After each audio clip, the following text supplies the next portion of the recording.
Every one, welcome to Tamil Keralam. അപ്പോൾ ഞാൻ vlog എടുക്കാൻ തുടങ്ങിയത് കാലത്ത് 10:30-11 മണിയൊക്കെ ആയി. അപ്പോഴാണ് എടുക്കാൻ തുടങ്ങിയത്. അതിന് മുമ്പ് ഞങ്ങൾ ബ്രേക്ക്ഫാസ്റ്റൊക്കെ കഴിച്ചു. അപ്പോൾ കുറച്ച് പഴം ഉണ്ടായിരുന്നു, നല്ലോണം പഴുത്തിട്ടില്ല. അപ്പോൾ പിള്ളേർക്ക് വേണ്ടി ഒന്ന് പുഴുങ്ങിയാലോ എന്ന് വെച്ചിട്ട് 2 പഴം എടുത്ത് മുറിച്ച് പിള്ളേർക്ക് പുഴുങ്ങി പിള്ളേർക്ക് വേണ്ടി എടുത്തു വെച്ചു. ഇന്നലെ കുറച്ച് അരി വെള്ളത്തിൽ കുതിർത്തിട്ടിരുന്നു, ഇഡ്ഡലിക്ക് വേണ്ടിയാണ്. അപ്പോൾ കാലത്ത് ഞാനത് ഗ്രൈൻഡറിലാക്കി. കാരണം ഉച്ചയ്ക്ക് ലഞ്ച് പ്രിപ്പയർ ചെയ്യുന്നതിന് മുമ്പ് നമുക്ക് അരച്ചെടുക്കാമല്ലോ എന്ന് വെച്ചിട്ടാണ് കാലത്തെ ഗ്രൈൻഡറിലിട്ടത്. ഇനി ഇത് അരച്ചെടുക്കുന്നതിന് മുൻപ് കുറച്ച് മറ്റു പണികളുണ്ട്. അപ്പോൾ കടുക് ജീരകമൊക്കെ തീർന്നിരിക്കുവാണ്. അപ്പോൾ ഞാനിത് വാങ്ങിച്ചിട്ട് 2 ദിവസമായി, പക്ഷേ അത് ഫില്ല് ചെയ്തിട്ടില്ല. ഇന്നാണ് എടുത്ത് ഫില്ല് ചെയ്യുന്നത്. അപ്പോൾ ഇത് നമ്മൾ പാചകം ചെയ്യുന്ന സമയത്തെ ഇതൊന്നും ഇല്ലെങ്കിൽ ഭയങ്കര ടെൻഷനാവും, അങ്ങോട്ടും ഇങ്ങോട്ടും ഓടേണ്ടി വരും. അതുകൊണ്ട് ഇത് ഉച്ചയ്ക്ക് ലഞ്ച് പ്രിപ്പയർ ചെയ്യുന്നതിന് മുൻപ് തന്നെ ഇതെല്ലാം ഫില്ല് ചെയ്ത് വെച്ചിട്ട് പാചകം തുടങ്ങാമല്ലോ എന്ന് വെച്ച് എടുത്തു വെച്ചതാണ്. തമിഴിൽ ഇതിന് അഞ്ചരപ്പെട്ടി എന്നാണ് പറയുന്നത്. 5 കുഴിയുള്ള ഒരു ബോക്സ്. അപ്പോൾ 5 ഐറ്റങ്ങൾ ഉണ്ടായിരിക്കും. അതൊക്കെ പണ്ട്, ഇപ്പോൾ പിന്നെ 2 ബോക്സ് കൂടിയായി, അങ്ങനെ 7 എണ്ണമായി.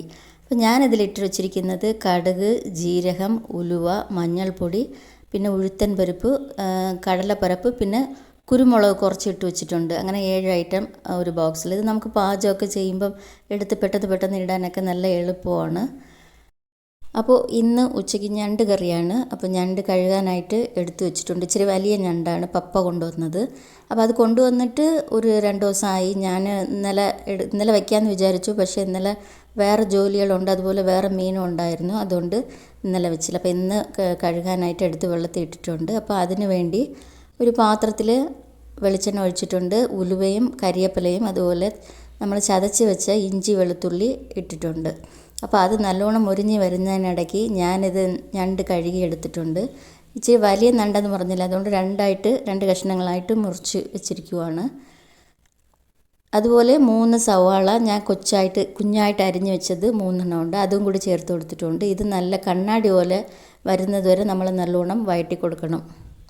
ഒരു 2-3 മിനിറ്റിലൊക്കെ ഇത് നല്ലോണം വഴണ്ട് കിട്ടും. ആ സമയത്ത് ഇതിലുള്ള മസാലപ്പൊടിയൊക്കെ നമുക്ക് ചേർത്ത് കൊടുക്കാം. അപ്പോൾ 2 സ്പൂൺ മുളക് പൊടി, അതുപോലെ 3 സ്പൂൺ മല്ലിപ്പൊടി. അപ്പോൾ മുളക് പൊടി ഇച്ചിരി കുറച്ചാണ് ഞാൻ ചേർത്ത് കൊടുക്കുന്നത്, കാരണം ഇനി കുരുമുളക് പൊടി നമ്മൾ ചേർക്കാനുണ്ട്. അപ്പോൾ 1 ടീസ്പൂൺ കുരുമുളക് പൊടി, അതുപോലെ 1 ടീസ്പൂൺ വലിയ ജീരകത്തിൻ്റെ പൊടിയും ഇച്ചിരി മഞ്ഞളും ചേർത്ത് കൊടുത്തിട്ടുണ്ട്. ഇനി ഇത് നല്ലോണം വഴറ്റി കൊടുക്കാം. ഇതിൻ്റെ പച്ചമണം ഒന്ന് മാറുന്നത് വരെ നല്ലോണം വഴറ്റി കൊടുത്തിട്ട് ഇത് കഴിഞ്ഞിട്ട് നമുക്ക് ഞണ്ട് ചേർത്ത് കൊടുക്കാം. ഞണ്ട് കുറച്ച് കൂടുതലുണ്ട്, അതുകൊണ്ടാണ് ഞാൻ 3 സവാള എടുത്തത്. അപ്പോൾ 3 സവാളയ്ക്ക് കണക്കായിട്ട് 2 തക്കാളി എടുത്തിട്ടുണ്ട്. അപ്പം ഞണ്ട് ചേർക്കുന്നതിന് മുൻപ് നമുക്ക് തക്കാളി ഒന്ന് ചേർത്ത് കൊടുക്കാം. പുളി കൂടുതൽ വേണമെങ്കിൽ 3 തക്കാളി ചേർത്ത് കൊടുക്കാം.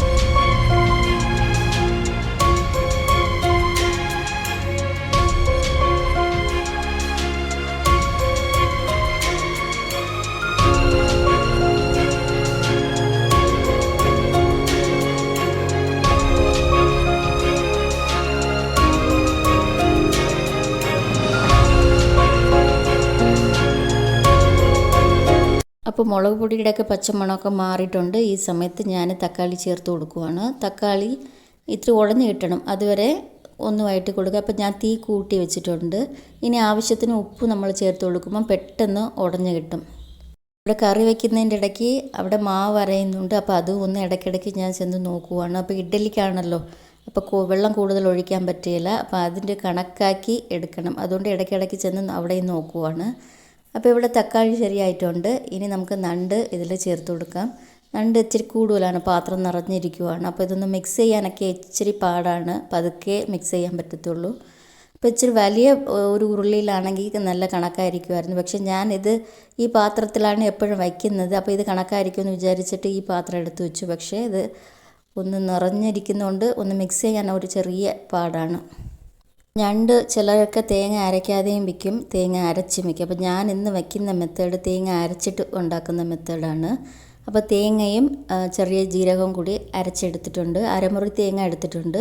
അപ്പോൾ കുറച്ച് കൂടുതൽ ഞണ്ടുണ്ടല്ലോ, അതുകൊണ്ട് അരമുറി മുഴുവനായിട്ട് ഞാൻ എടുത്തു. അപ്പോൾ ഇത് രണ്ടും തേങ്ങയും ജീരകവും അരച്ച് എടുത്തിട്ടുണ്ട്. ഇനി ആവശ്യത്തിന് വെള്ളം, കുറച്ചുകൂടി വെള്ളം ഒഴിക്കണം. ഞാനിപ്പോൾ കുറച്ചേ ഒഴിച്ചുള്ളൂ. ഇത് നല്ലോണം മിക്സ് ചെയ്തിട്ട് നമുക്കിനി കുറച്ചുകൂടി വെള്ളം ഒഴിച്ചിട്ട് തിളപ്പിക്കാം. ഉപ്പൊക്കെ ഇട്ടിട്ടുണ്ടല്ലോ, നേരത്തെ ഉപ്പൊക്കെ ഇട്ടു. ഇത് തിളച്ച് അല്പം കുറുകി വരുമ്പം പാകമാവും. നമുക്ക് ആ സമയം ഒന്ന് വാങ്ങി വയ്ക്കാം.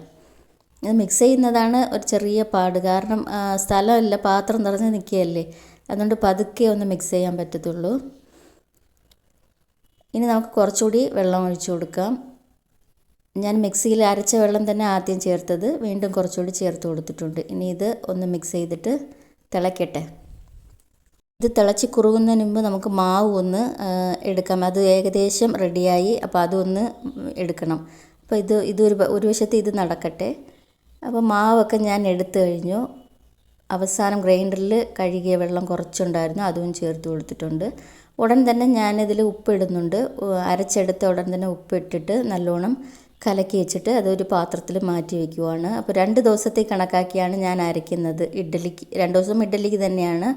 ചില സമയത്തൊക്കെ ഞാൻ അരച്ചിട്ട് ആദ്യ ദിവസം ഇഡ്ഡലിയും പിറ്റേ ദിവസം ദോശയും അങ്ങനെ ഉണ്ടാക്കുന്നുണ്ട്. പക്ഷേ ഇന്ന് 2 ദിവസത്തേക്ക് കണക്കാക്കി അരച്ചിട്ടുണ്ട്. അത് ഇഡ്ഡലിക്ക് തന്നെയാണ്.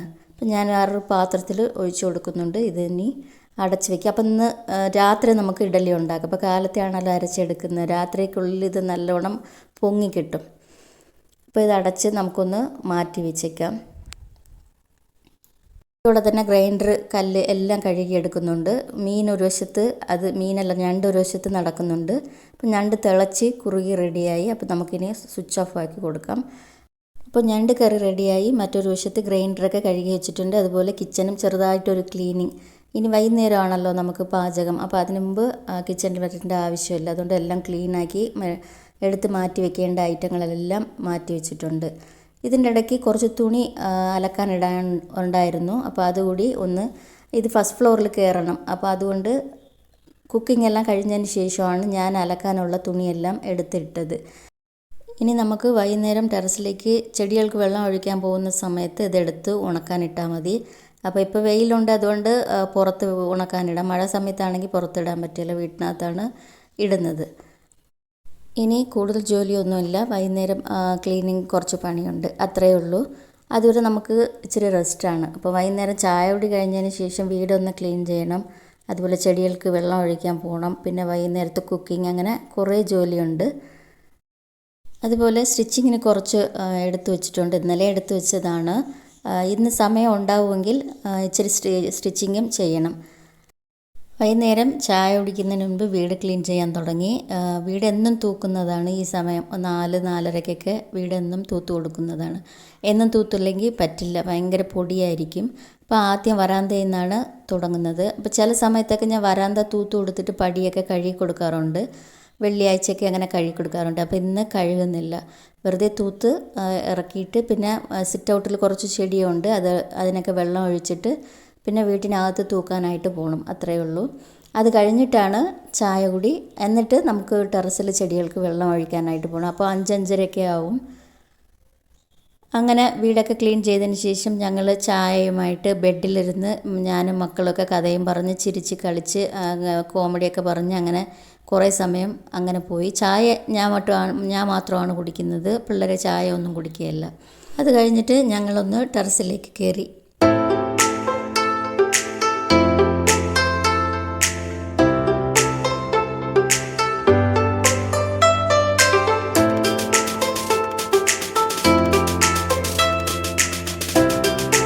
ഇന്ന് കുറച്ച് കിച്ചൺ വേസ്റ്റ് ഉണ്ട് ചെടികൾക്ക് ഇടാനായിട്ട്. അതുപോലെ കുറച്ച് ഊറവെള്ളമുണ്ട്. അപ്പോൾ ഊറവെള്ളം ഇടയ്ക്കിടയ്ക്ക് ഇങ്ങനെ ഒഴിക്കാറുണ്ട്. ഇന്ന് കുറച്ച് കൂടുതലുണ്ട് വെള്ളം. അപ്പോൾ ഞാനിത് ചെടി വേസ്റ്റ് എല്ലാം ഒരു ചട്ടിയിൽ തന്നെ എല്ലാം കൂടി ഇട്ടിട്ടുണ്ട്. അങ്ങനെ അതുപോലെ ഊറവെള്ളം ഒഴിച്ചു കൊടുക്കുന്നുണ്ട്. അപ്പോൾ ഈ ഗ്രോ ബാഗിലിരിക്കുന്നത് അത്രയും തന്നെത്താനെ പൊടിച്ച് വന്നതാണ്. ഞാൻ കിച്ചൺ വേസ്റ്റ് കൊണ്ട് ഇട്ടതിൽ നിന്ന് തന്നെത്താനെ വന്നത് ചെടിയാണ്. ഇപ്പം എൻ്റെ ടെറസിലുള്ള പകുതി ചെടി അങ്ങനെയാണ്, കിച്ചൺ വേസ്റ്റിൽ നിന്ന് വന്നതാണ്. അതുപോലെ കത്തിരിക്ക 5-6, ഇത് കുറച്ച് പഴയ കത്തിരിക്ക കൊണ്ടിട്ടതിൽ നിന്ന് പൊടിച്ച് തന്നതാണ്. അതെടുത്ത് ഞാൻ കുറേ ബക്കറ്റിലൊക്കെ മാറ്റി വെച്ചിട്ടുണ്ട്. അങ്ങനെ ഊറവെള്ളം ഒഴിച്ചതിന് ശേഷം ചെടികൾക്കെല്ലാം വെള്ളം കോരി ഒഴിച്ചിട്ടുണ്ട്. ഇനി കുറച്ച് കരിവേപ്പില എടുക്കണം വൈകുന്നേരത്തെ പാചകത്തിന് വേണ്ടി. ഇത് ഒരു റോജാ ചെടീൻ്റെ ഇടയ്ക്ക് ഇങ്ങനെ മുളച്ച് നിൽക്കുവാണ്. അപ്പം ഞാനത് പിഴുത് മാറ്റിയില്ല, അങ്ങനെ വളർന്നുണ്ട്. അപ്പോൾ അതിൽ നിന്ന് കുറച്ച് കരിവേപ്പില ഞാൻ എടുക്കുന്നുണ്ട്.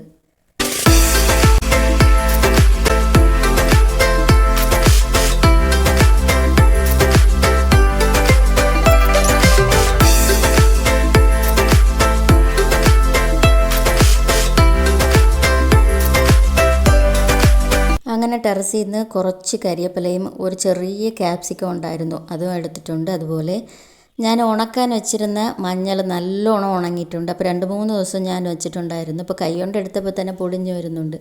ഇതൊന്ന് നമുക്ക് പൊടിച്ചെടുക്കണം. അതിന് മുമ്പ് വൈകുന്നേരത്തെ പാചകത്തിനുള്ള ജോലി ഒന്ന് നമുക്ക് ശരിയാക്കാം. ഞാനത് കടല ഊറിട്ടിട്ടുണ്ട്, ഗ്രീൻ പീസാണ്, അതൊന്ന് നമുക്ക് വേവിക്കാം. അപ്പോൾ അത് വെന്ത് വരുന്നതിൻ്റെ ഇടയ്ക്ക് നമുക്ക് മഞ്ഞൾ പൊടിച്ചെടുക്കാമല്ലോ. അപ്പം കുക്കറിലേക്ക് മാറ്റി ആവശ്യത്തിന് വെള്ളം ഒഴിച്ചിട്ടുണ്ട്. കുറച്ച് ഉപ്പും അതുപോലെ കുറച്ച് മഞ്ഞളും ഇട്ട് അടച്ച് നമുക്ക് 2 വിസിൽ വരുന്നത് വരെ ഒന്ന് വേവിക്കാം. അപ്പോൾ ഞാൻ കാലത്തെ ഊറിട്ടതാണ്. വൈകുന്നേരം ഇഡ്ഡലിക്കും കടലക്കറിയും ഇഡ്ഡലിയുമാണ്. അതുകൊണ്ട് ഇപ്പോൾ കടല നേരത്തെ ഒന്ന് വേവിച്ച് വെച്ചാൽ നമുക്ക് പാചകം ചെയ്യുമ്പോൾ കറക്റ്റായിരിക്കും. അപ്പോൾ ഞാനിതൊന്ന് അടുപ്പിലേക്ക് മാറ്റി വയ്ക്കട്ടെ. അത് കഴിഞ്ഞ് വെയിറ്റ് ഇട്ടു. ഇനി നമുക്ക് മഞ്ഞൾപ്പൊടി പൊടിച്ചെടുക്കാം. അപ്പോൾ ഞാനിത് അരിഞ്ഞ് വെക്കുമ്പോൾ ഒരുപാടുണ്ടായിരുന്നു, പ്ലേറ്റ് നിറഞ്ഞിരുന്നു. പക്ഷേ ഇത് നല്ലോണം ഉണങ്ങി വന്നപ്പം ഇച്ചിരിയേ ഉള്ളൂ, കുറച്ചേ ഉള്ളൂ. അപ്പം ഞാനിതെല്ലാം കൂടി മിക്സിയിലേക്ക് മാറ്റുവാണ്. മിക്സിയിൽ പൊടിക്കുമ്പം വളരെ പൊടിയായിട്ട് നമുക്ക് പൊടിക്കാൻ പറ്റുകയില്ല, എന്നാലും ഒരുവിധം പൊടിച്ചെടുക്കാം. അപ്പോൾ നമ്മളെ വീട്ടിലുള്ള മഞ്ഞളാവുമ്പം നമുക്ക് ഭയങ്കര ഹാപ്പി ആവുമല്ലോ, ഓർഗാനിക് മഞ്ഞൾപ്പൊടി. അങ്ങനെ ഇത് നല്ലോണം പൊടിച്ചെടുത്തിട്ടുണ്ട്. അപ്പോൾ ഇത്രയും കിട്ടിയിട്ടുണ്ട് എനിക്ക്. കാണുമ്പോൾ തന്നെ ഭയങ്കര ഹാപ്പിയാണ്. നല്ല ഒരു മഞ്ഞൾ നിറം, നല്ല ഡാർക്ക് മഞ്ഞളായിട്ട് ഉള്ളൊരു നിറം. അപ്പം ഞാനിത് ഒരു ബോക്സിലേക്ക് മാറ്റിയെടുക്കുവാണ്.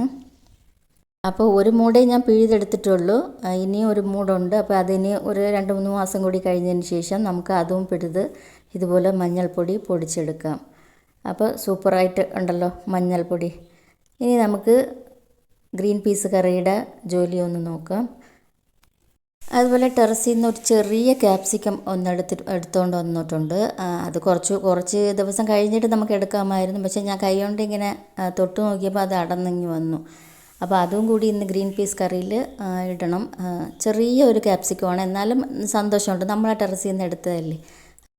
അപ്പോൾ ഗ്രീൻ പീസ് കറിക്ക് വേണ്ടി സവോളയും തക്കാളിയും അരിഞ്ഞു വെച്ചിട്ടുണ്ട്. അതുപോലെ ഇഞ്ചി വെളുത്തുള്ളി പേസ്റ്റ് ഞാൻ തല്ലിയാണ് എടുക്കുന്നത്.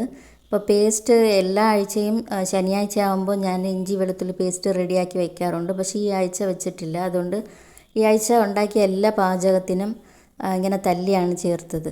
അപ്പോൾ ഗ്രീൻ പീസ് നല്ലോണം വെന്തിട്ടുണ്ട്, വെള്ളമൊക്കെ നല്ലോണം വറ്റിയിട്ടുണ്ട്, നല്ല പാകമായിട്ടുണ്ട്. ഇനി നമുക്ക് ഇത് നമ്മൾ വഴറ്റി വെച്ചിരിക്കുന്നതിൽ ഇത് ചേർത്ത് കൊടുക്കാം. അപ്പം ഞാൻ സവാള, രമ്പയില, കരിയേപ്പില ഇത് 3ഉം വഴറ്റി കൊടുത്തിട്ടുണ്ട്. ഇനി ഇതിനടുത്ത് നമുക്ക് തക്കാളി ചേർത്ത് കൊടുക്കണം. അതോടുകൂടി തന്നെ ക്യാപ്സിക്കം, ഞാൻ പറഞ്ഞില്ലേ ഒരു കുഞ്ഞ് ക്യാപ്സിക്കം, അപ്പോൾ അത് ഞാൻ ദൂരെ കളഞ്ഞില്ല, ചെറുതായിട്ട് കട്ട് ചെയ്ത് വെച്ചിട്ട് അതും ഒന്ന് ചേർത്ത് കൊടുക്കുവാണ്.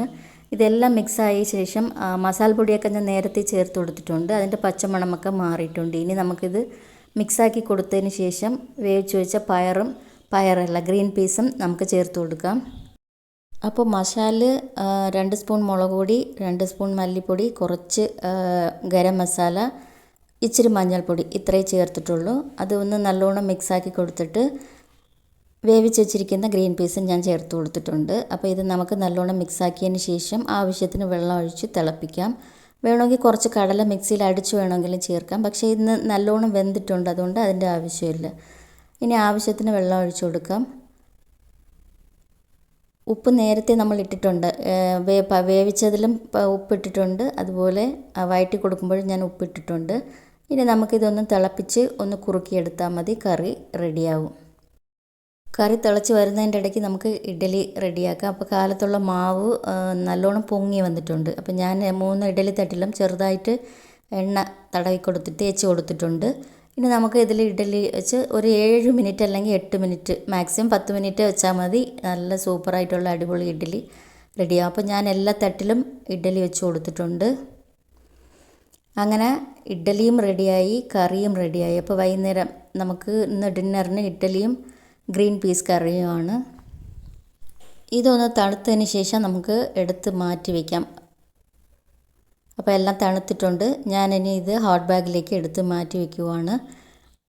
ഇനി കുറച്ച് പാത്രങ്ങൾ കഴുകാനുണ്ട്. അത് കഴുകിയതിന് ശേഷം സ്റ്റൗവും അത് സറൗണ്ടിങ്സ് എല്ലാം ഒന്ന് ക്ലീൻ ചെയ്ത് ഒന്ന് തുടച്ചു കൊടുക്കണം, അത്രയേ ഉള്ളൂ.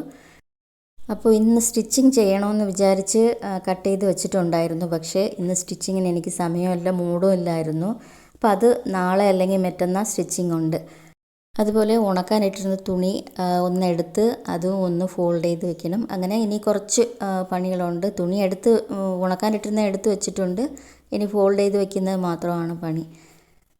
അപ്പോൾ ഈ വീഡിയോ എല്ലാവർക്കും ഇഷ്ടപ്പെട്ടിട്ടുണ്ടാവുമെന്ന് കരുതുന്നു. ഇതുപോലെ മറ്റുമൊരു ഇൻട്രസ്റ്റിംഗ് ആയ വീഡിയോയിലൂടെ നമുക്ക് വീണ്ടും കാണാം.